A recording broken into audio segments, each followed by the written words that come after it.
Alright, what's up guys? Welcome back to another episode of Raynday Gaming. My name is Raynday. What's going on everybody? How you guys doing? Today, we're taking a look at Ah Puch, doing some Nutcromancer Ah Puch for those of you guys who are fans of the new skin. I haven't done a gameplay video on the channel of it, but I've had it forever, so I figured, guys, I need to do a gameplay video so you can see this thing in action and just hear it. It's so cool, and it's also kind of borderline creepy. Like, people are saying to me, I love this skin, but I think it's one of the creepiest things that have ever happened in Smite, and I actually kind of agree, because I looked at it, like, closely today, and I was like, you know what, yeah, that's creepy as hell. That's creepy. Like, that reminds me of, like, puppets, or, like, not puppets, but, like, dolls that would come to life. You know, I remember watching, like, Goosebumps and looking at, like, the Chucky doll, like, the ventriloquist. It wasn't Chucky, but it was, like, what was his name? You guys know what I'm talking about. Anyways, that scared me. This reminds me of that. Let's get into it. This is a crazy gameplay. We got a full RAYNZ clan going against another a three-man team, and then a two-man team, I believe. So, we go ahead and just go ham on this Thanatos real quick. You see the bleed over the damage over time with my number 3 there. Basically aggressing onto the Bellona afterwards, and I throw pretty much everything I have at her, but nothing's happening. Oh my goodness, we don't kill. I cannot believe she got away. But we get the early first blood, just being aggressive there, and Thanatos taking that backwards way behind the enemy pillars to try and just aggress and push with the minions, but that is a really dangerous spot to be, let me tell you that. So I see here some minions, so I decided to go ahead and just like push them back, you know, make sure that this minion wave gets through and just apply some pressure onto their team. That way, you know, that's why I would focus that. I just wanted some pressure onto their team right there, that they had to deal with that. Otherwise, the minions would have just canceled each other out, even though ours were, you know, pretty much higher health than theirs. So I wanted to just take that advantage and push it as far as I could. I'm doing pretty well with mana and able to stay out here for quite a while, especially for Ah Puch. And you'll see here, I have a couple of really fun moments in this game where I really like showcase, I think, some of the things. You see the Bellona aggressing here onto the Vulcan, but we go ahead and get her with the Rav en route there, as well as my number 3 damage over time. I throw my ultimate out, and the Kumbhakarna is going onto her. I'm hitting her with a couple of basic attacks, but that's not enough right now. Of course, I have no mana, and Kumbhakarna is still chasing, and again, the Bellona gets away with the Ninja. Had ulted the Xbalanque in the air behind us, and now I've got my number 1 to slow him down. That should be all she wrote here, and Sky Zone, our Xbalanque on the team, goes ahead and finishes the kill.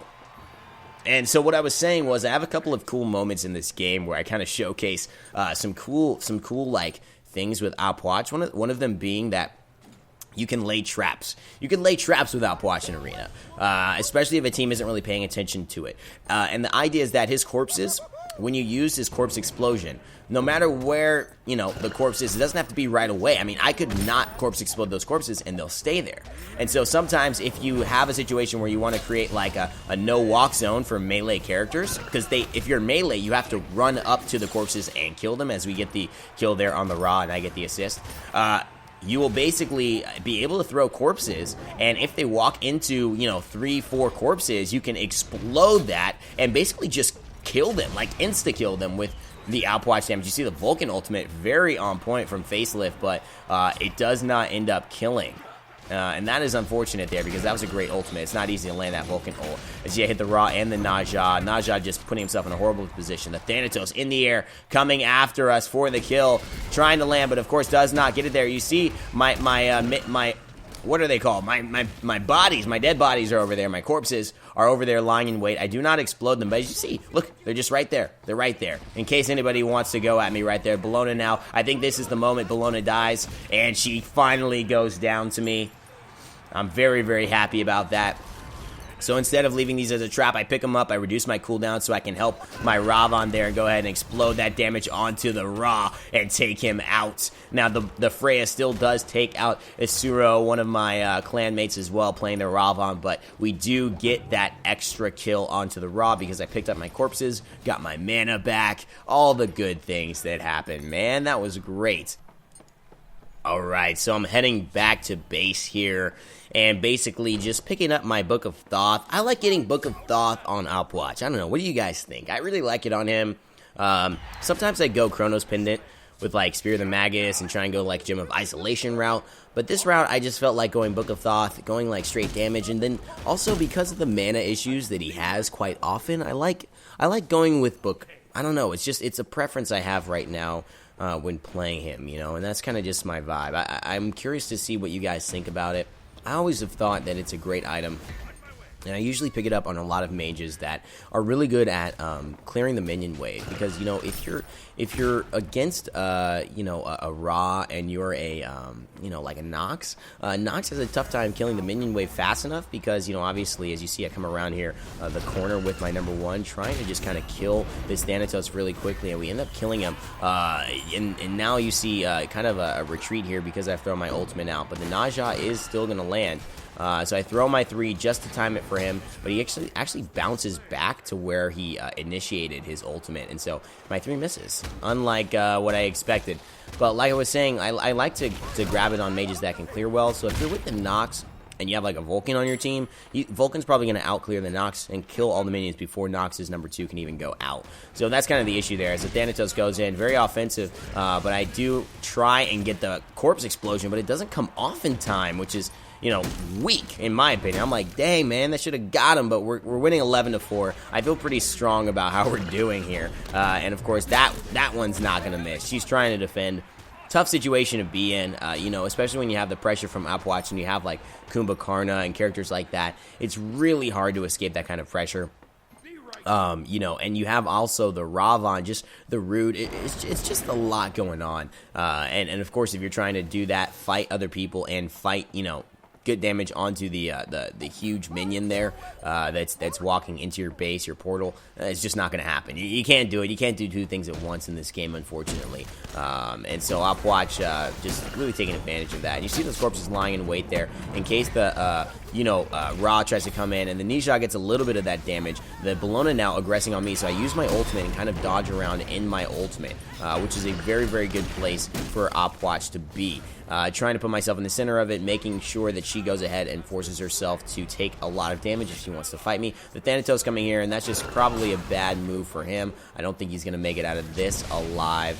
And there you go, my #1. And Vulcan's #1 go ahead and finish that engagement. But now I'm calling for help because the Freya hits me with pretty much everything she's got. And I explode only the baby corpses, which is a problem. Now Naja comes over, and everyone says, hey, let's go eat Ah Puch. Let's go eat him. It's time. It's dinner time. Let's go have a bite. That's easy. And so basically they all go on me. It was okay. I knew that was gonna happen. You know, you have to take some of these losses, and now it's kind of 13-8, which is weird. It's like I was at 13-8. We were dominating. It was like 11-1.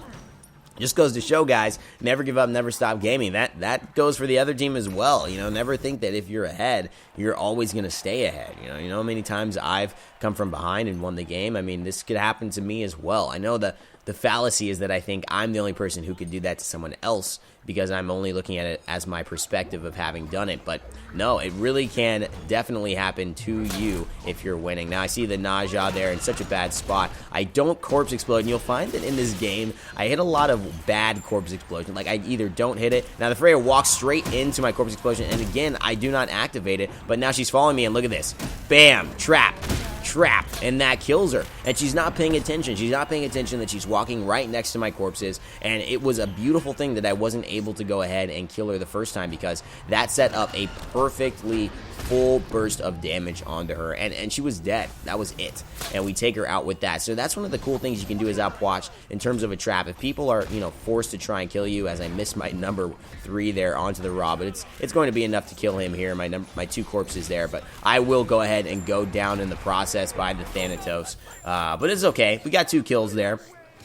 I feel good, but you guys saw the trap. I want to talk about that because, you know, as Ah Puch, you're going to be running around a lot. And one of the things I didn't know for a while as playing Ah Puch is you can actually tell your corpses when to stop running. If you press 1 again, they'll actually stop right there. So if you want them to only go a medium distance or not all the way, you press 1 again where you want them to stop, and they'll stop. And so if you want to set a trap, like right where you're running, basically, you can do that. You could set a trap and basically have someone follow you into it if they're chasing you, and especially if you throw your ultimate out, they're chasing you through your ultimate, they follow you into your trap, and you take her out as they get a double kill there onto the Freya, and we just go ahead and just beat this thing down as best as we can.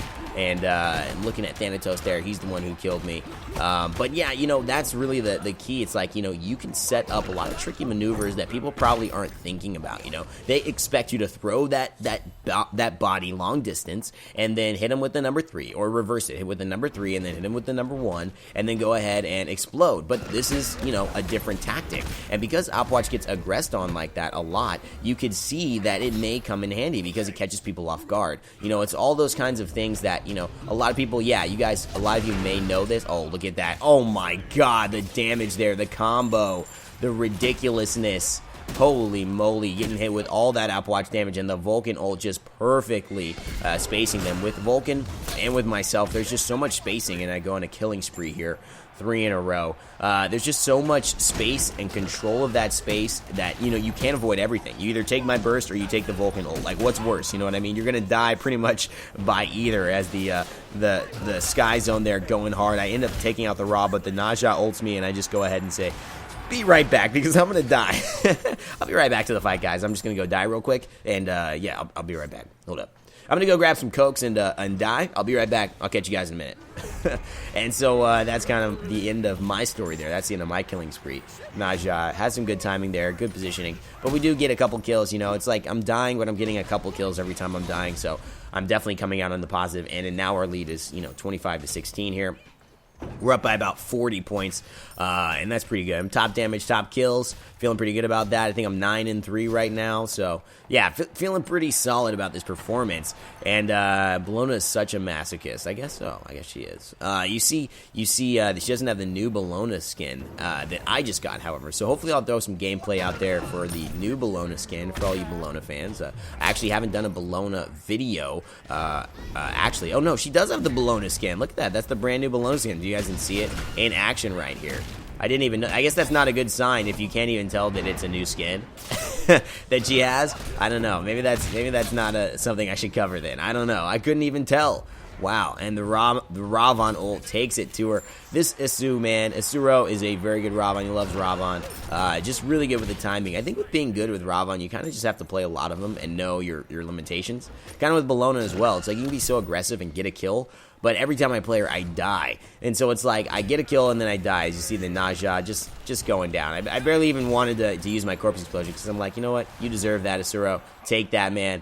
And except this time I say, you know what? Let me go ahead and get that damage because you need a little help with that Thanatos. And he ends up getting the last hit as well. So we're 10-3 and 13. Lots of assists, lots of kills. But yeah, it's like, you know, for gods like that, Ravon and Bellona, sometimes you have to really just play them enough to kind of get their, you know, to kind of just get their levels of, I think, like, their threat levels, to kind of understand what their threat levels are, if that makes sense. You know, you kind of understand, okay, are we at DEFCON 5? Are we at, you know, just everything's normal, fresh day, you know, nice day in the park? Like, how do you feel safe? When do you feel danger, you know? Because Bellona can escape a lot. And so she feels danger way longer. Like, it takes a lot more time and a lot more threatening situation for her to feel danger than Ah Puch. Ah Puch, if somebody breathes on him, he feels danger. You know what I mean? Like, he is just such a squishy dude that he's going to be danger. Okay, and the Thanatos is coming up. He's trying to go, and he does land on the Kumbhakarna. And again, you see, I don't Corpse Explode. I Corpse Explode on my feet. That was so weak. I could have definitely taken him down, and I want to right here. So I throw my ultimate. The Naja misses, and that's key for me because I'm able to stay alive. Sky Zone gets the kill. Naja sashes, but it's not enough because, of course, he missed his ultimate. He's got no escape after that. So that was a big misplay by him. He definitely could have switched that around and put us in a bad spot. But, you know, plays didn't go his way that moment. Now we're 32 and 18. We're up by about 80, 70, something like that, points here. So we're doing really well. I'm right back. I've got 10-3 and 16. So we're just dominating this game right now. Yeah, we are really just kicking butt here, and it's good sometimes to go ahead and just kick ass, you know what I'm saying? And right here, I noticed that my Kumbhakarna is like 0-4. And so I typed down, great stuff so far, Kumba, good job, seriously, because I don't want him to think I'm being sarcastic and saying, oh, he's 0-4, good job, Kumba. I really want him to know that he's making big plays, like you just saw right there. That Bologna getting rooted was a big deal, you know, for us and keeping our teammates alive and helping us to secure that kill. He's been in the right place at the right time, setting up so much stuff for us as I get the double kill there onto the Ra and the triple kill onto the Naja. Can it be a Quadra? No, it's not enough. Skyzone needs to take that kill. He couldn't have just let me have the Quadra. I would have had it for sure. Oh my god, Thanatos was nothing. You gotta let me have those, man. No, I'm kidding. I'm kidding. It's every man for himself, but sometimes if you see someone on a triple kill, you do want to be like, oh, okay, alright, if there's someone to kill here, he's right around, maybe I'll let him get it. But I definitely think that's for the Penta, not for the Quadra. If you see someone gets a Quadra kill, don't kill the last guy if he's around. Let him try and get that last hit because those Pentas are so rare. Quadras happen. You know what I'm saying? Quadras definitely happen. I've got plenty of Quadras, so the Pentas are the elusive ones. You know, those are the ones you really want to savor and help your teammates get. So you see I'm over here just pushing these minions, trying to make sure that, you know, we don't have any of that aggression from the minion wave as I explode onto the Thanatos. Not in a sexual way, of course, but just killing him with my dead corpses, which is probably a very different way than you would think if you're thinking sexually. Now, here we go. I explode the corpse onto the Thanatos again. Throw my number 3 and my number 1 onto the Ra. Now, there's no slow there, but there is the damage, and he's going to get stunned here. Look at that stun. He's just sitting there. Oh, my God. Not a smart idea if you're a Ra to go and heal up at when my number 3 is on you. But again, what choice do you have, right? I guess take the stun rather than die right away. I guess that's probably the best thing to do, especially if you're near your base. So it's kind of stuck between a rock and a hard place there. Which is basically a saying that comes from Scylla. That's a saying about Scylla. Between when Odysseus was passing, I think in the Odyssey, he was passing between the rock where Scylla was, and he was passing between Scylla and Charybdis. So like there was this rock out, you know, enclave where Scylla would be and would eat anyone if you passed too close to the right side, and then on the left side there was like this big Charybdis, which was like this sea monster that would swallow you up whole if your boat got close to it. And you see the damage coming out there, and so that's what it means being between a rock, the mountain, the rock that Scylla was on, and a hard place, I think, is where Charybdis would swallow you down. That sounds like a hard place to me. So anyways, that's a little bit of lore for you, a little bit of gameplay, a little bit of commentary, a little bit of Nutcromancer Ah Puch. Had a little bit of everything in that game, guys. I hope you enjoyed this, and I hope you're enjoying the channel so far. For all you new subs and viewers, I appreciate you guys being here. And stay tuned for more God guides and gameplays, builds, combo tips, all that good stuff coming soon. And of course, some new and slight Paladins gameplay on the channel as well, just to show you guys that game and kind of start introducing that a little bit into the channel. Thanks so much for watching, guys. As always, my name is Raynday. Give a like, share, comment, and subscribe if you haven't already. And of course, never give up, never stop gaming, and I'll see you guys next time.